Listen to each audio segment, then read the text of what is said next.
Can you give your living space to me? It's too cramped with 3 kids. Suddenly, with her kids in tow, Amy showed up at the two-family home where my spouse and I were living with my in-laws. At Amy's outrageous request, both my husband Sean and I were stunned. Facing our speechlessness, the in-laws also sided with Amy. The place you guys are living in, isn't it too big for just the two of you? Giving it up to this girl with 3 growing kids is just common decency, isn't it? You two would be fine in a storage room. At their unreasonable demands, I lost my patience. I couldn't take it anymore. I decided they deserved divine punishment for their selfish behavior. With a poker face, I responded, "All right, as you wish, my husband Sean and I will leave." With that, I took Sean's hand and we moved from the two-family house to a modest apartment. A few days after moving, I received a call from Amy on my smartphone and instinctively answered. What hit my ears was Amy's voice, sounding desperate and angry. What's the meaning of this? I got a notice from the real estate agent to vacate. You know something about this. What did you do? The revenge I took on them, who had taken over our home, was, my name is Heather. I am a home-based worker in my 30s, living with my husband, Sean. The way I met my husband was through a blind date. Having worked from home for a long time before marriage, I had no chance to meet men, which bothered my parents enough to arrange a blind date for me without my knowledge. Initially, I thought it was unnecessary and was confused, but when I actually went to the blind date, the person I met was surprisingly pleasant. Finding common ground, we hit it off and eventually started dating, leading to marriage. The man I married, Sean, is kind and dependable, though a bit timid, possessing qualities I often lack, as I'm considered strong-willed but inflexible. Our married life with him was going smoothly. Sean's parents lived in the town next to ours. Though we didn't live with the in-laws, we maintained a fairly good relationship, occasionally staying in touch and being invited to their home. A few years into our marriage, Katie started suggesting we live together. We're getting on in years, and thinking about the future makes us anxious. Hey, if you don't mind, why don't we live together? Katie mentioned it casually, not wanting to force us, but then the in-laws began to bring up the idea of living together now and then. I could understand the in-laws' concerns about feeling insecure living just the two of them at their age, and I thought living with them, with whom we had a good relationship, might be nice. I was positive about it, but Sean seemed to have some reservations. Are you opposed to living with Katie and the others? Well, I think it'll be okay. His indecisive attitude was usual, so I didn't think much of it. Little did I know that such thoughts would lead to an unforeseen situation. One day, while leading a peaceful life, tragedy struck me suddenly. My parents were killed in a car accident. The suddenness of it left me in shock. Being an only child with no close cousins or relatives to rely on, I had to arrange the funeral without time to grieve. Since I already had no grandparents, I was to inherit all of my parents' estate. I had acquired a considerable amount of assets and my parents' land and house, but the grief of losing my parents and the business of the procedures made it impossible for me to be honestly happy. During this tough time, my kind husband, Sean, was always there, supporting me. And the in-laws, too, showed empathy towards me, unable to express my feelings freely. Heather, it's okay to cry when you're sad. Losing your biological parents so suddenly, it's natural to feel sorrow. I understand there's a lot you need to do, but you must first accept your feelings. Katie told me, making me realize I hadn't cried since my parents passed away. Finally, I was able to cry my heart out. Even after the funeral and inheritance issues were settled, the in-laws seemed more concerned about me, visiting our home more often and bringing gifts. If it bothers you, feel free to say no. Katie laughs at this, but I felt very comforted by the presence of my parents-in-law, who were so kind and concerned about me. I gradually came to think of my parents-in-law as my real parents, who were there for me and worried about me. Then one day, while having tea and chatting at our home, Katie brought up the subject of living together again after a long time. Hey, about the living together thing we talked about before. Even though Sean is with you, you must feel lonely losing your parents. Heather, would you seriously consider living with us? We really want to live with you and Sean. Of course, we can wait until you feel ready, but could you start thinking seriously about it soon? With earnest expressions, the in-laws made the proposal again, warming my heart. After they left, I discussed it with Sean, who was back from work. Katie and her husband proposed living together again. We have to deal with my parents' house, and I was thinking maybe it's a good opportunity to build a new home for us to live together. What do you think, Sean? Well, yo, I think it'll be okay. Let's do it. Sean seemed to be worried about something, but he ultimately agreed with my wish. We then conveyed our desire to live with the in-laws and started preparing for it. My inherited family home was old, so we decided to demolish it and build a new two-family home on the land to live with the in-laws. The demolition and construction were costly, but thankfully, my parents' inheritance covered the expenses, and a few months later, a new duplex house under my name was completed. My parents-in-law liked the completed new house, and with a sense of relief, I started living with them with a renewed spirit. Initially, living with the parents was harmonious. However, I gradually began to feel a coldness in their attitude towards us. Hey, Heather, don't vacuum at such hours. It's too noisy.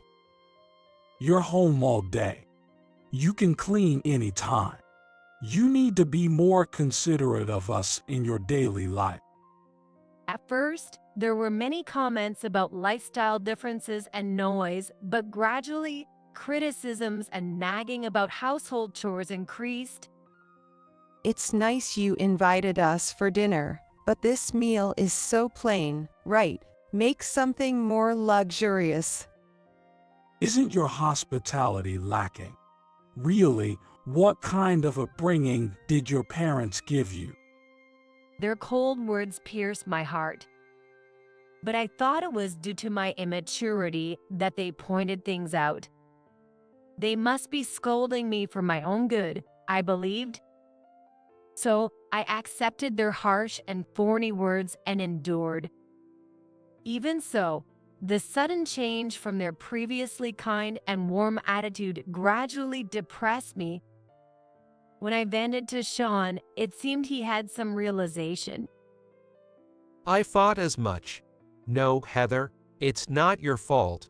You're managing both work and home perfectly and are the ideal wife for me, so don't worry about what my mom says. Sean's smile and words slightly healed my heart, hurt by the in-laws' attitude. Still, it seemed hard for Sean to speak up or oppose the in-laws, and the fundamental issue remained unresolved. Gradually, the in-laws' cold treatment escalated beyond words and behavior. They stopped contributing to the shared expenses for utilities and living costs that they had previously split with us. You and Sean are working, so you have money, right? Asking us, who live on our pensions, to pay is not nice, don't you think? When did you become such ungrateful children? With no comeback to such accusations, we had no choice but to cover the in-laws' share of the living and utility expenses. Then one day, something shocking happened. My husband was cheating on me, so I divorced him. That's why you gotta let us live here too. Amy said this and came barging into our home with her 3 still young children in tow. Sean and I were perplexed, but the in-laws welcomed Amy and her children. This is your home too. Why would we say no? We're more than happy to live with our grandkids. What a terrible has been to cheat like that. You must be exhausted. Come in and rest first. Yay, thanks. We'll make ourselves at home. Without even trying to get our consent, who were supposed to be co-living, the in-laws joyfully welcomed Amy and her children. It would have been one thing if it was just a temporary visit, but to move in without our consent. I was hardly convinced and cautiously approached Katie. Well, Katie, suddenly living with Amy and all, it's a bit.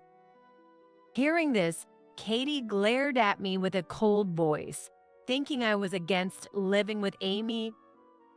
What about, you want her to go out on the street because her husband left her, even though the children are still young? How can you say such a cold thing? Are you still a human being? Katie snapped at me.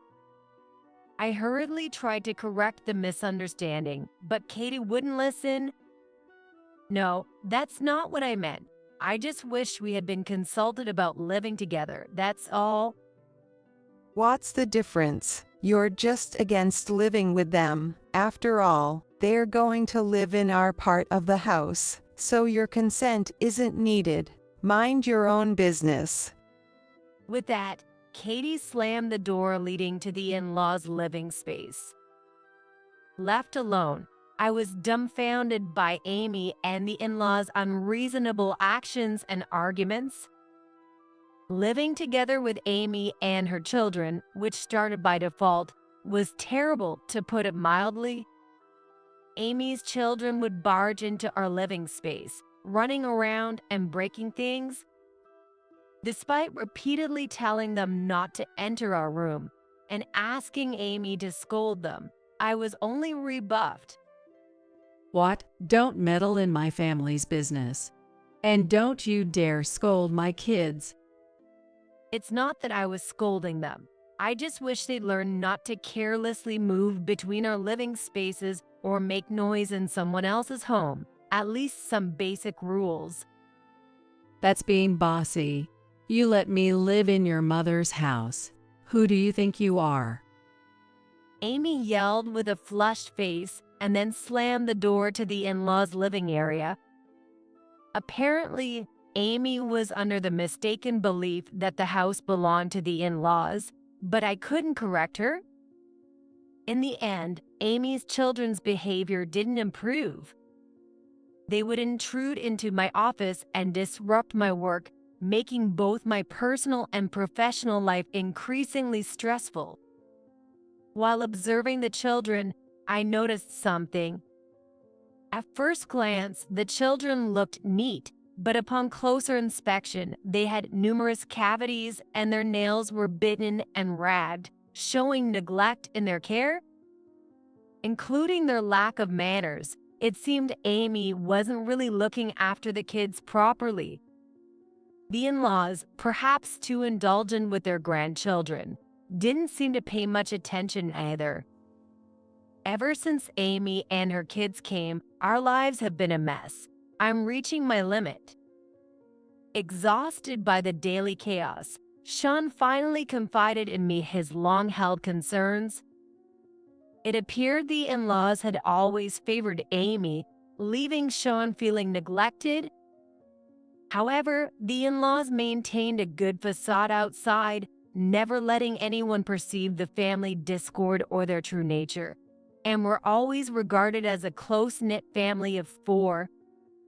Sean said that he moved out and started living alone when he got a job, and since then, the in-laws' attitude softened, showing more kindness and consideration. This behavior continued even after I married Sean, and they were also kind to me, so I thought they had changed for the better. But their behavior since we started living together was the same as Sean's childhood experiences. While the in-laws doted on Amy, they ignored Sean, even looking down on him and treating him coldly. This attitude became more evident after they accepted Amy moving in, convincing Sean that the in-laws hadn't changed at all. It seems that my parents' true nature shows depending on whether we live together or not. They are kind and perfect to everyone outside, as long as we don't live with them. But their real attitudes are what we've seen since living together. I'm sorry for not realizing this sooner and making you suffer, Heather. He said with teary-eyed and apologized. I was shocked by Sean's revelation. I couldn't believe that the kind in-laws I knew before we lived together were just a facade, and they had always looked down on us. Though I had started to suspect something was off with the recent attitudes of the in-laws and Amy, facing the reality was still painful. However, silent as he was about it, Sean was a victim too. I couldn't bring myself to be angry with him. Thank you for telling me. Sean, it's not your fault, so don't apologize. Knowing the true nature of the in-laws, I felt the inferiority I had towards them disappear. Secretly, I began making preparations to escape from the in-laws and Amy whenever necessary. A few weeks later, on a day off while Sean and I were relaxing in the living room, Amy made an outrageous suggestion. It's too cramped here for the kids to play freely, since this is where Mom and Dad live. So give us your living space. Wait. Are you saying we should leave our own home? Stunned by Amy's absurd claim, both Sean and I were speechless. Amy scoffed at us. Oh, look at you figuring it out. Yes, I'm telling you to get out. As I was lost for words, Katie came from behind Amy. The place you two are living in is too spacious for just the two of you, right? It's only natural to hand it over to this girl with 3 growing kids. Katie said with a smirk, prompting me to retort. That's outrageous. This is our home too. Where do you expect us to live? Not my problem. Live in a storage room or something. That should be enough for the 2 of you. Katie said dismissively, with Amy nodding in agreement. I felt my patience finally snap. I couldn't stand it anymore. They deserved to face consequences for their selfish actions. With that resolve in my heart, I responded expressionlessly. All right, my husband and I will leave this place, but it's difficult to move out immediately, so please wait a week. We'll leave as you wish in 1 week. With that, I took my husband's hand and turned our backs on Amy and her children, who were squealing with joy. Alone with my husband, Sean looked down with a frustrated expression. Heather, I'm sorry. I couldn't say anything. To my disheartened husband, I revealed a plan. It's okay, I've got it all figured out. Actually, Sean was surprised by my suggestion but agreed. We then proceeded with the moving preparations, and a week later arrived. As you wish. We are leaving this house. But in exchange, we will sever our family ties with you and my sister today.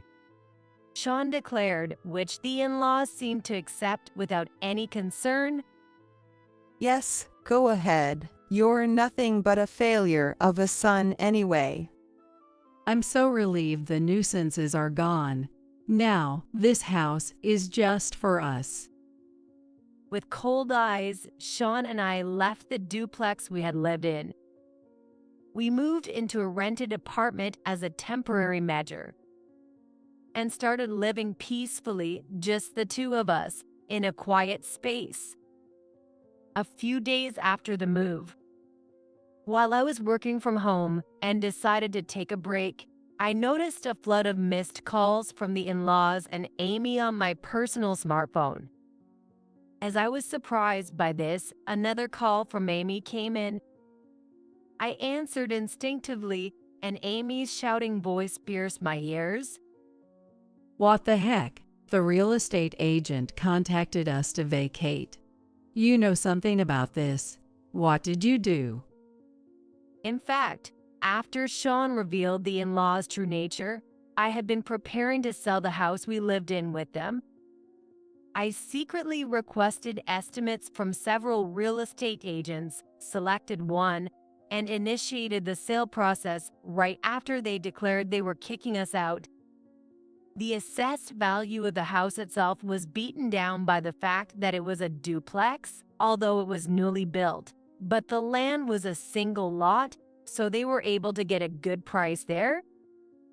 Thus, I managed to sell the land and the new duplex I inherited from my parents, recovering a significant amount of money. That's ridiculous. That house belongs to my parents. You can't just sell it.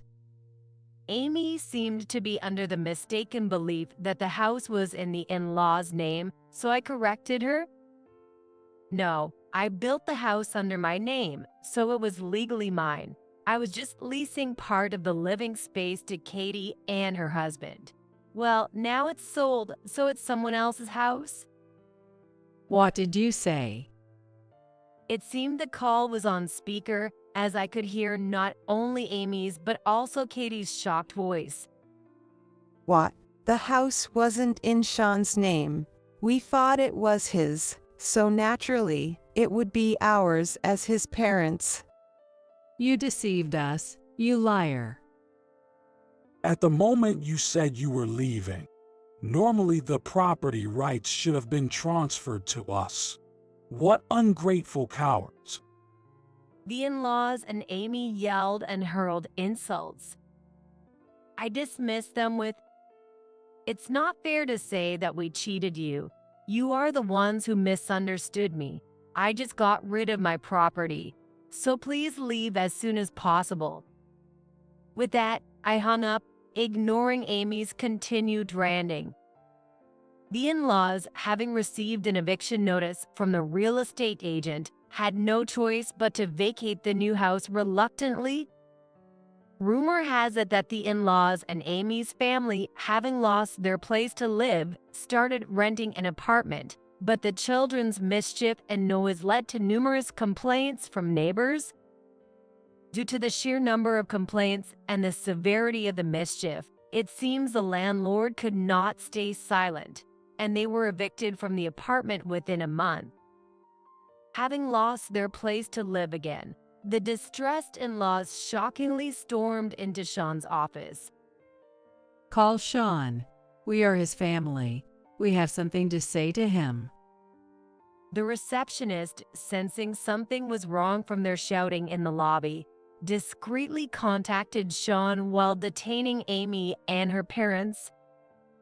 Sean explained the situation to his boss, called the police, and the in-laws and Amy were detained when the police arrived. Sean appeared in front of the in-laws only after the police arrived. Seeing Sean, the in-laws resisted fiercely as they were being taken by the police, shouting at him, You ungrateful son. Because of you, we lost our home. Take responsibility. Calling the police? Are you insane? Is that how you treat your family? To the desperately shouting in-laws and Amy, Sean calmly stated, I don't have parents or a sister.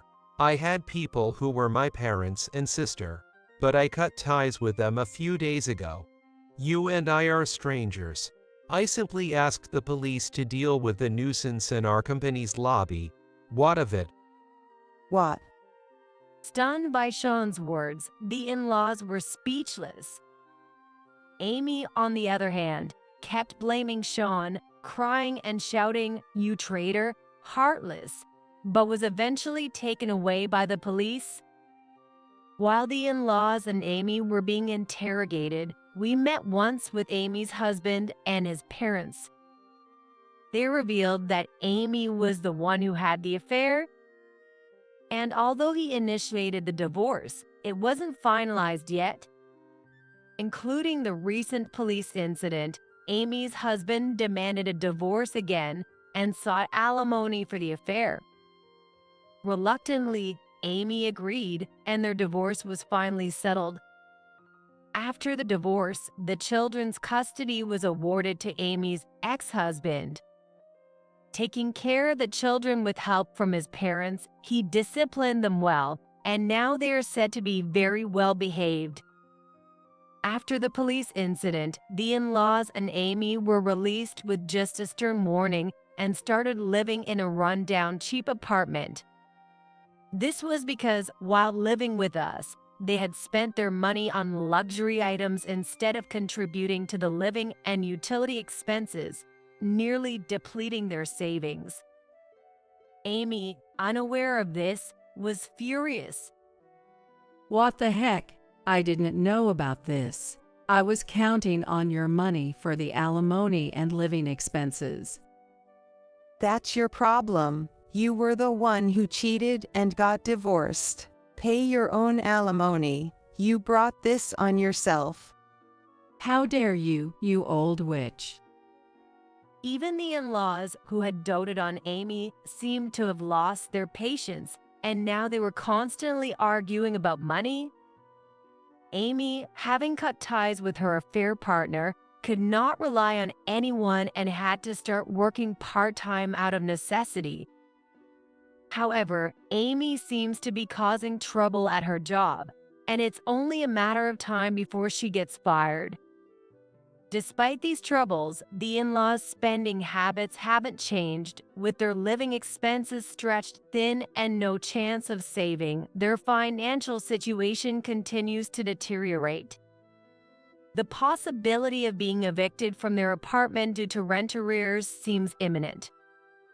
While hearing about the downfall of the in-laws through the grapevine, we used the money from selling the family land and duplex to buy a modest single-family home. Together with my kind husband, we are living a peaceful and happy life.